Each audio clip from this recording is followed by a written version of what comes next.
So, I will start. I will do a Christmas poem. It's not a very typical Christmas poem, I'm afraid. I'll tell you what it's about when we get to the end of the poem, but I'll just do the poem. It goes like this. It's a delightful little ditty called Autopsy. You made the opening incision with almost clinical precision. Took the heart out, found it wanting. Took the top off the head, removed the mind. What exactly was it you expected to find? I looked at you with sad eyes that said it wouldn't have hurt half as much if you'd only waited till I was dead. Thank you. That is a lovely poem written about getting dumped on Christmas Eve. Not a great time to get dumped, I'm afraid.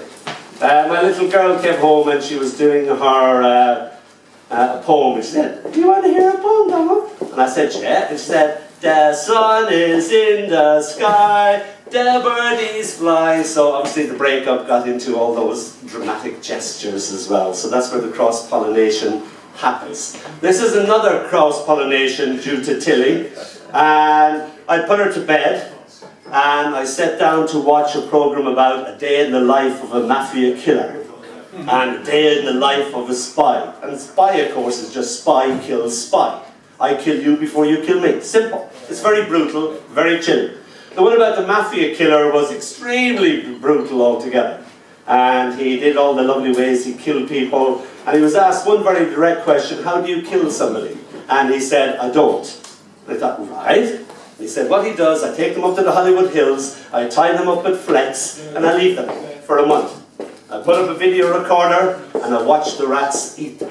The rats are my killers. And you see somebody struggling, they're going, "Ah, no," like that. And you think, right. At this juncture, Tilly decides to come down and tell me, "Dolly is thirsty, Dolly wants a drink of water." And I go, "Oh," switch off the telly like that. And I put her back up to bed. And then she comes down and goes, "Dolly's not sleeping." And I go, "Ugh," and I turn off the... So I just saw bits and pieces. And then I had to do fairy stories for her, nursery rhymes for her, all that sort of thing. So there was this cross-pollination happened of the horrible brutality of the mafia killer with the innocence of nursery rhyme and fairy tales. So it comes out like this. It's called Up Above the World So High. The three blind mice. The three blind mice. They didn't tell you the same thing twice. And they wasn't very nice. And they wasn't blind. That was just a blind. See? They wore shades to hide their eyes. Maestros with a switchblade knife. They ran all the vice, and any opposition had already lost their lives. But fuck it, lately the farmer's wife, it was rumoured she'd done the old man in and taken over everything, and had now begun to muscle in on their territory. And they didn't like it. They weren't used to being told what they could and couldn't do. Confrontation and respect was due. Both boobs bore a tattoo that proclaimed in Latin, trouble and strife and fuck you. Her other tattoo just above her pubic hair stated in mock Gothic script, "Abandon hope, all ye who enter here." One night, the farmer's wife decided to separate the men from the mice. Had them scrubbed out by a psycho known locally only as Slasher Gore. Now the three blind mice don't see so good no more. See, being dead ain't good for the sight. Ain't that right? Ain't that fucking right? Yeah. Deal with it, boys. Meanwhile, back at the ranch, meet the new big mama of voice, the farmer's wife, just like it spells out in nasty neon light. Twinkling, twinkling, obscuring the starlight. Thank you. I finished with a little haiku. I was teaching Year 7 today too. This is a two-line poem called Year 7 Attempt to Get to Grips with History. And their little ignorance and innocence of the world. So it came out like this. The spinach armada and of cleavage. There you go. Sorry about that. It amused me. Give me a good laugh and the teacher's horrible day, you know. I like that sort of innocence. This is my daughter again, Tilly. It was my daughter's third year on this earth of being herself. And she had a whole lot of peers all around, little contemporaries all around her, and they were going absolutely bananas. And I was in the other room at this stage, and I thought, my God, I'm going to have to go in there. They were going absolutely crazy. And just when I thought, that's it, I've got to go in there and see what they're up to, it went silent. And now that was scary. Now the silence was scaring me. And just when I thought, I've got to go in there and find out what's happening, what they're doing, they all rushed into the room again, and they basically said this haiku to me. So this is called Old Dog, New Tricks. The dog's in the loo! We was teaching him to pee! And he just fell in. Thank you. And this is a poem called I Feel Pretty, Oh So Pretty. We were a very naked family. Mom, Dad, little girl went around in the nip and thought no more of it. When Tilly came in the morning into our bed, she climbed over the fleshy mountains that was us.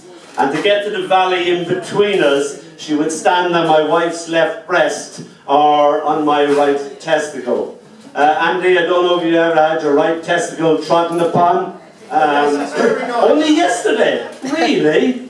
Oh, wow. Okay, I'm jealous now. Okay, it is not a nice thing. You wake up rapidly because it hurts.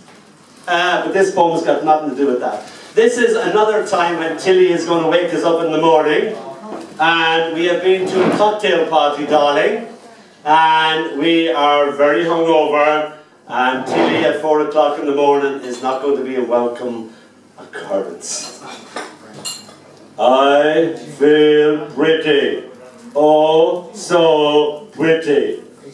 I awake, covered in glorious glitter, smelling strongly of PVA glue, sticking to my cheek, very hungover, and covered in blue, orange, red, yellow feathers.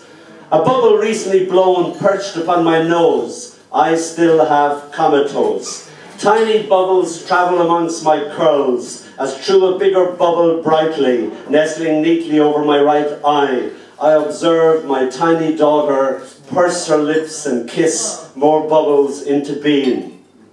Tilly, I force my lips still frozen in sleep to somehow speak. What you do? Even my syntax and sentence structuring is shut. She smiles sweetly and pitying. Yeah. Thank you.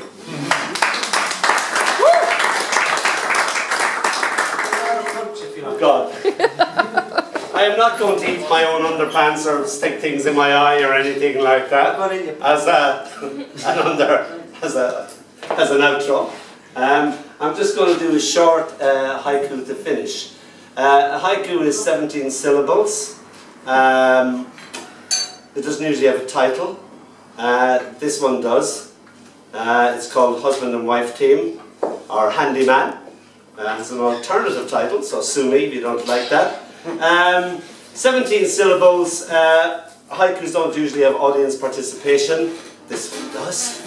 But only on the first 2 syllables. So, it's called Handyman, and it goes like this. So when I say the first 2 syllables, I want you to shout it back to me, okay?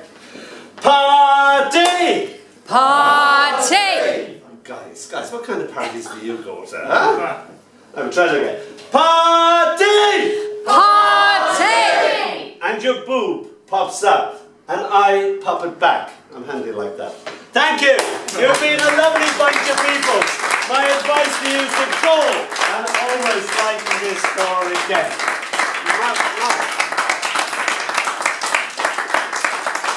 Smiley face, smiley face.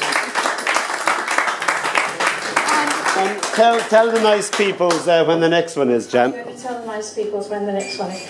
We're, next year we have the 3rd Tuesday in every month, at least until August.